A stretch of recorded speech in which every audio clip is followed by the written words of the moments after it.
Just when you thought your day really sucked. You suck! Here comes something to make it suck even more. It's a Lamont and Tonelli podcast. Lamont and Tonelli show. Speaking of weed. Excuse me? That's how I'm going to intro this guy. We have Jim Breuer in the studio. Now, Jim, you are playing at Cobb's Comedy Club. Yeah. And I will tell you this. I am a fan of yours from afar. Sure.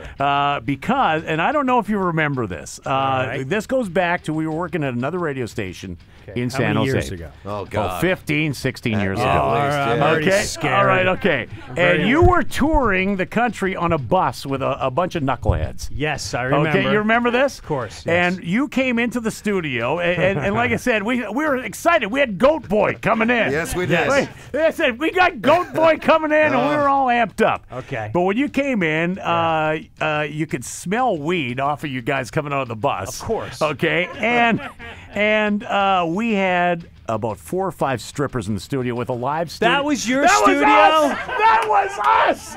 Okay. Yes, it So was. you walked in. I remember And that. you And I was walked like, in. what is this, You bro? walked in, yeah, and I don't know if you were paranoid at the time or what. You go, and I said, come on in, Jim, we got a live studio audience here. We had I strippers. remember that. You looked at us and said, I can't do this. Yeah. And I said, what? Yes. And he said, I can't, and you Yes. walked out on us. Yes. So that's why we brought strippers in again. I'm just joking. Chaz to get busy. No, Wow, she's our man. traffic girl. Don't worry. Okay. And at that point, I said, seriously? And you said, I can't do this. I'm And, yeah, married. you walked out. And you walked out and you stranded us. You missed Yeah. a great yeah, show. you missed a great show because we had strippers there. The crowd was going nuts. Didn't some of the guys in the band stay? No, you We all all left. left. You all I think you boarded all the left. bus We got in and the you bus and left. got out of there. Yeah. I remember that. You I remember that. remember that? Absolutely. I'm I remember shocked. show What the up in- hell is this? I'm really surprised you remembered that. Yeah. Yeah. No, I remember that. I remember that. 100%. I remember that. And I'm just like, Goat Boy stranded us. Yeah, no. I listen. There's I see the darker side of the stripper and the pornography and all Yeah, that. yeah. And I hate glorifying that. Gotcha. Okay. All right. I have not seen that don't dark wanna- side I yet. don't want to glorify that their father left and she was stolen from Tennessee because she was going to be a movie girl, and then she was put in a closet and torn to pieces. But and you just kept on telling and me. then they're like, here's $80, show your breasts. And like, no, it's good for you. It's great. People love that. You know, and the thing is, let us videotape, And and, I you'll said, be huge in 20 seriously. years. That's hilarious. and I go, That's good. That's a good industry. There's a lot why. of money. It's Well, legal rape. It's legal well, rape. and you kept on saying you were just married or you had been married. You were married for a couple years. Yeah. And you go, and we had like this knucklehead puts Sure. everything on video. Sure. You kept on saying, I don't want to be on video. My wife could see this. Yeah. I'm Yeah, because outta we were here." streaming Yes. live at the time, I believe. And Yeah. I left. Yeah, I remember that. You remember that? Because you were one of He my said with a first smile. shows. Oh, really? I think you were the second city we played. We came from Arizona. Wait, we You went did. from Yeah. we were either from Arizona or L.A. Uh-huh. And we'd finished the House of Blues Right. in L.A. And then we came up here, and I was all like, yes. And we played the Fillmore Right. in San Francisco. That's exactly it. And yes, I remember that. You remember that? And of course after I did. that, Wow. did you go, let's cut back on radio? You go from the House of Blues in L.A. to our show. To a bunch of knuckleheads with strippers. Right. As a matter of fact, I think we rolled in that morning, literally right off the I think road. you did. You yeah, did. You did. We did because we left here. Yeah. And if I remember correctly, Well, it was a long time ago. we were Yeah. at the Fillmore and Lars was on our bus, and me and Lars hung out, and we Yeah. were into the same music, and Uh-huh. we're mosh pitting in the back of the bus to like System of a Down, and then I told him like we gotta go, and we got on the bus and we head straight here. And we got to your. And then you walked out on us and went back with Lars again. Yeah. Hey man, it was more fun moshing in the back of the bus. These guys got. I don't doubt that. Yeah. Now, how often do you see Lars?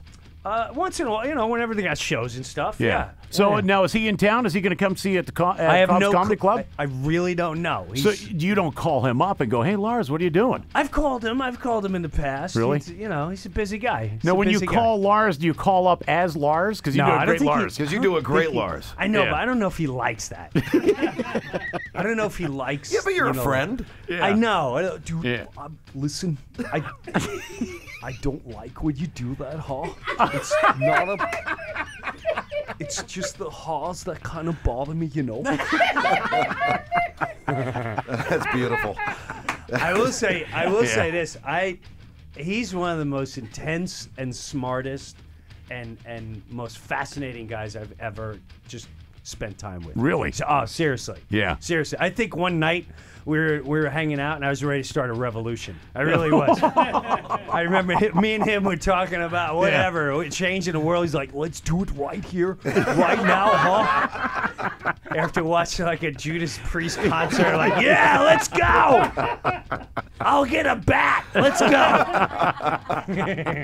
Hey, I've got to give you credit because I've heard interviews with you before. Yeah. Are you still traveling with your dad? No, only because he's a handful. Yeah, I made a movie, a documentary film. It's called More Than Me. It's on current TV. Yeah. But my dad is 89. Wow, Right. good for him. Yeah, right? Still going strong? Yeah, let me tell you. I will tell you this. He moved in a little over a year ago.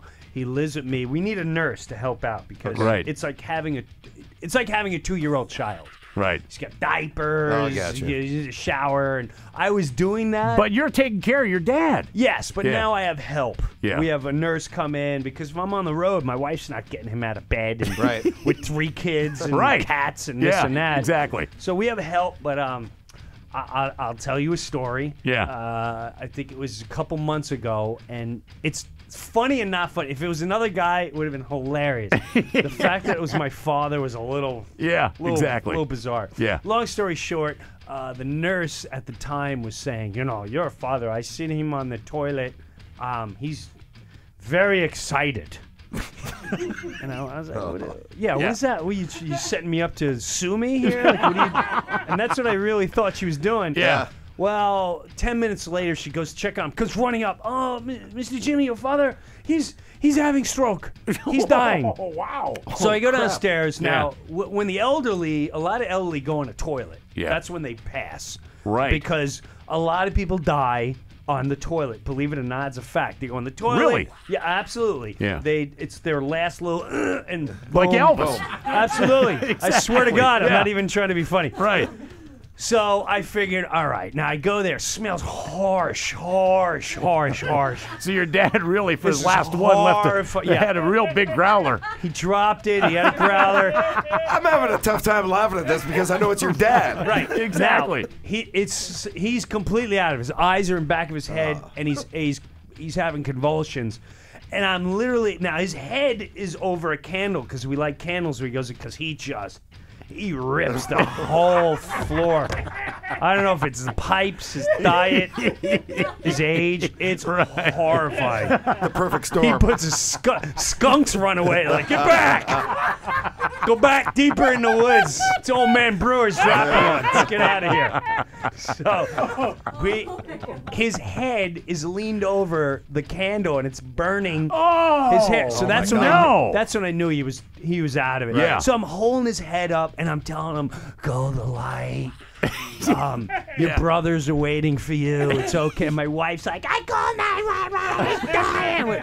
Let him go. Let him go. It's okay. Let him go. It's all right. And I'm whispering in his ear, Dad, it's okay. You've been a great dad. Blah blah blah blah blah. The medics get there and they're like, oh, we got a stroke here. We got a stroke. Let us take care. Let us get in there. Right. Get in there. They all start laughing. And I start getting really agitated. Like, what are you laughing at? My daddy's freaking dying, and this is, this is regular business. Where's your couth here? Yeah. Where's your bedside manner? Yeah. And they come out and they're like, I go, what's going on? They're like, well, he had a stroke. Not the kind you need blood or a hospital, the kind you need a nap and a cigarette. I What? I don't know. What are you talking about? Like, well, we found DNA on his leg. And Your dad was stroking it? yes. How old? 89. 89. Wow. And he stroked himself right into the emergency room. I swear to God. Now, the amazing thing is, Sully, how many strokes have you had? About 5. Now I know. Not like how. those, right? You wish you could have a stroke like that. No. All right. Jim Breuer is here. He's playing in Cobb's. Don't go away. I want you to stick around for a bit.